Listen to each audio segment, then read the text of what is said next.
Hey, this is Paul, Inventor 3, and you're watching Science News Bits.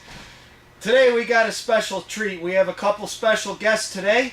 This is my good friend Bob here, and I've known him since I was a young teenager. And this is my other friend Orlando over here. I've known him for a few years now, and Orlando is actually Bob's neighbor. Now, Orlando is he's a watcher. He likes watching the skies for all sorts of UFOs, sightings, orbs. He's got thousands and thousands of orb pictures and all different, very interesting photos. Let's start with a little bit of your background, Orlando. How old are you, or if you want to say? I'm a very young 63. Okay, that's good enough. Did you were you ever in the military? No, I was never in the military. Okay. I just went as far as pre-induction. Pre-induction, Yeah, they sent me a round-trip ticket to go and have all my tests done. You know, you have your hearing test. Oh yeah, yeah. And you walk that down this blue line, walk down this yellow line, walk down this red line. There was a guy, in front of us with all his papers and in his underwear, and he just took all his files. And he turned around and he walked out the door with all his files. Oh jeez. So you never made it into the military. Where'd you grow up then? I was born in Texas. A Texan. A Texan. I was born in Texas in Carrizo Springs. It's like 60 miles from the Mexican border. And we used to be migrant workers till I was about 13 years old. We used to work in Michigan, Minnesota, South Dakota, North Dakota. Oh, that's interesting, yeah. Oh yeah, and I had never seen so many Indians. There's Sioux and Cheyenne, and they were all in this alley, and they were like fighting with each other. Some were asleep. Some were passing up, bottles. Now you're Indian, aren't you? Part Yeah. Indian? Or? Yeah, I'm part Aztec. Aztec. You're an Aztecian Indian, huh? Aztecian and Castilian, which is one of the biggest counties in Spain. Wow. That's where one of my grandfather comes from. That's interesting. A lot of Indian people are known to be very spiritual.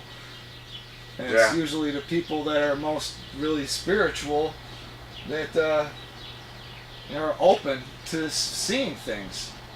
And if there was something out there, I would think that they would be looking for the people that are most open-minded and that to communicate with. So, all right. My grandmother, my aunt used to tell me of my grandmother seeing real tall, slender people that scared the shit out of her. Really? Yeah. So she would always wake me up, and I was only like 2 years old. She would wake me up because she needed to use the outhouse. And she would bring a cigarette, and she would go in there, light a cigarette, and then the door would open up, and she would hand me a piece of toilet paper rolled up real tight. And she had put it up to her cigarette, so I would lean up against the outhouse and look up at the sky and pretend that I was smoking. Oh, okay. Did the cigarette smoke help to keep the animals away while they're taking a dump, or what? No. I guess she didn't want my grandfather to know that she smoked. Anyhow, this is not. This is some very good wine. Bob's homemade wine here. We're all relaxing, having a good time. Very good wine. Right? Cheers, guys. Huh? Like I said, better days. Fortified. Very, very good. So anyhow, let's get on to the juicy stuff here. Right, Bob? As long as you don't mention any female On to the parts. juice. Let's see, you got quite a few stories. Let's see, I know there's a tumbleweed story, and something happened to you as a young kid or something? Were you abducted? Now, when my parents used to migrate, they would bring my brother and my sister, because they were older, with them. And I was too young for them to be taking care of me and be working in the fields.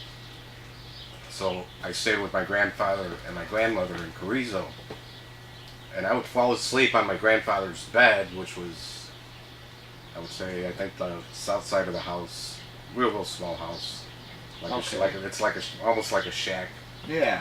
And he would pick me up and put me in another bedroom, and him and my grandmother would go into their room. Well, several times I would wake up because the room was real bright. How old were you now? 2 years old. Oh, you were 2 years old at the time of this. Yeah, I was 2 years old. Okay. And then something flew in through the window, and then other figures started coming in through the walls.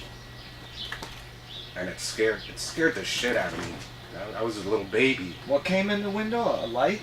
No, being? like a being. I didn't know what it was. It just like flew in. Okay. And then these other ones that looked just like the one that flew in started to walk in through the walls. They were actually walking through the wall. You know? Yeah. And I started freaking out, and I started crying real loud. And they must have done something, I don't know. I'm not speculating, but I guess my grandparents couldn't hear me. Jump in any time, Bob. Got any comments? any questions? And I'm listening to the story. And they calmed me down, and I don't know for how. Beings did. I'm sorry. The beings calmed you down. Yeah, they were little greenish beings, and they calmed me down, and they were like communicating with me, and I could understand everything that they were saying.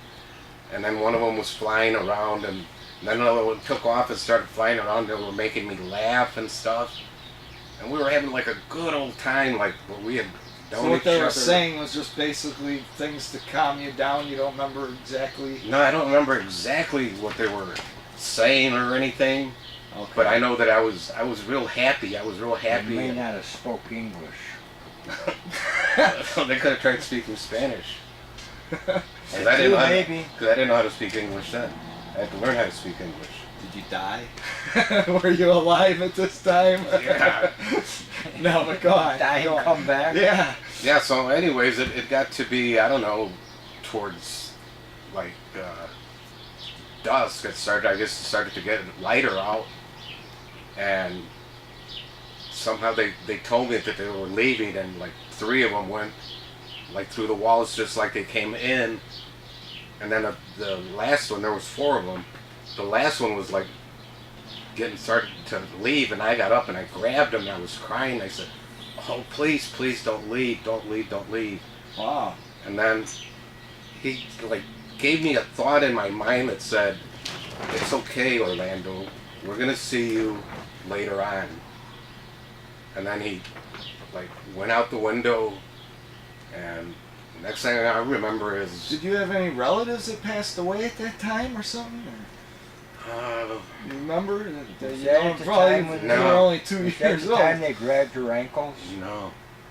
no, that was when Another time. That was another time. But anyhow, let's They finish. came back in another time then. Hmm. Yeah, they've come back several times. Oh.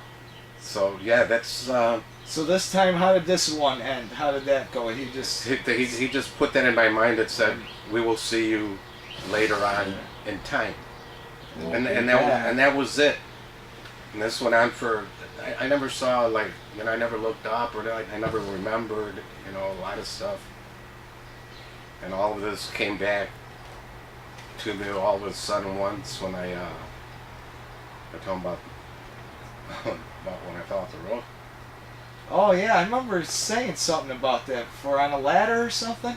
Yeah, it was the All right, let's hear this. it was the fourth. We can't just stop at one little teeny tiny story there. How when he's 2 years old? Come on. All right, let's hear this. He's on the roof now. Now, how old are you? I'm let's see, it happened in 1980, You're on a roof, so you're older than 2. 1980, 1979, 1980. Okay. So I was what? So what happened then? You were up on the roof fixing the roof? Or? No, I was inside, and it was the 4th of July. And I was inside, and I was having a couple beers, and I was watching the Alamo. with John Wayne. And then I had a real long extension cord. It must have been like 30 feet long. So I took the phone and I brought it all the way into the carport because it was getting dark and I wanted to see the fireworks. So I put a ladder up against the roof and I climbed up there with my pack of cigarettes and I sitting there laying down, looking at the sky, looking to what village was lighting its fireworks. And all of a sudden my phone rang. Okay. And I got up real quick, not realizing, I started walking, down the pitch of the... This is 1980s now, so we don't have no cell phones, right? There's a real phone inside your house. Yeah, Just for the younger generation, so you understand. Like a 30-foot extension cord. Why did he get off the roof? His phone was... I don't get it. When you grab his pocket. Yeah, right. Yeah, so yeah, you went... And I'm come down the roof, and I trip over the television antenna, wire that... You have to have an antenna on the roofs in order for to get reception on your television. And you would only get like 5 or 6 channels, And you tripped over that wire? I tripped over that wire and everything went in slow motion and I'm tumbling down and I see the ladder that I had put up and I grabbed the ladder and the next thing I remember is pow! I hit the cement. And I was like gone. What was the next memory you had after hitting the cement? Oh, after hitting the cement, there was a bright type of craft that was in between my. We had honeysuckle bushes all the way around, and then we had a little gate. And there was this craft there, it was real bright. And somehow I walked to it, and I walked inside of it, and there was 2 rows, there was one on one side and one on the other side, and there was an older person, like the first one that I saw, and he was dressed in a suit, and then another person was there dressed in a suit, and then I could see on the other side, all these people were dressed really nice, so I guess that's how they were dressed when they buried them.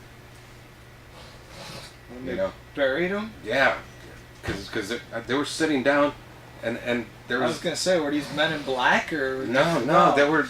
Coffin suits. Like they're all in a, funeral or something. Yeah, and then there was a light, like in the corner of the craft, which I call a craft, and it said... I was so at ease and at peace. I had never, like paradise, I had never been there before. And the light told me there's no more seats. And I looked around and sure enough, there was no more seats. They were taken and I think there was 8 people in there. And I said, that's okay, I'll stand. And the light said, no, you still have to do so much more. And that sort of pushed me out. And no seating for Orlando. Yeah, no seating for We're me. not going to Orlando today. Do you have documents that you're an American? Something like that. That they didn't want to take me. Or are you an alien? Oh, for real, huh? Yeah. Wow. So, anyways, this thing shrank, and it became just like a little ball, and then I had weeping willows on both sides of our lot. And it shot right through the branches, and I could see so clearly it didn't even touch a leaf or nothing until it just disappeared. And then it was gone, and then the next thing I remember is I'm floating up in the air, my back, and I'm looking down and I can see my body. Yourself. Yeah, I could see myself on the cement, Yeah, out of body experience. Yeah, and I'm floating and I can think and stuff, and I don't know how, it must have been seconds or whatever, and we have an electrical wire that runs from a pole next yard and it runs right to our roof. Yeah. And when I was floating, my back hit that wire, and it like exploded. It went like Wow. big fucking spark, and then my body just, or whatever I was, just slammed right back into the body that was on the cement. And then you woke up, huh? Yeah, and then I woke up, and Wow. I'm trying to figure out what the hell's going on. And I see these garbage cans, and I'm going, how my brother and my and his buddy are playing tricks on me. They put garbage cans in my bedroom, you know. Wow. And I finally came to my senses, and I crawled inside the house. We're just about out of time. We're going to have to take a quick commercial break here. I have a question. Yes, or Bob? A statement. When you die, are you stuck in the outfit that you have on? When you die, are you stuck in the outfit you had on? If the undertaker puts you in a dresser, you're stuck in that for the rest of eternity. That's a good question. We'll be right back.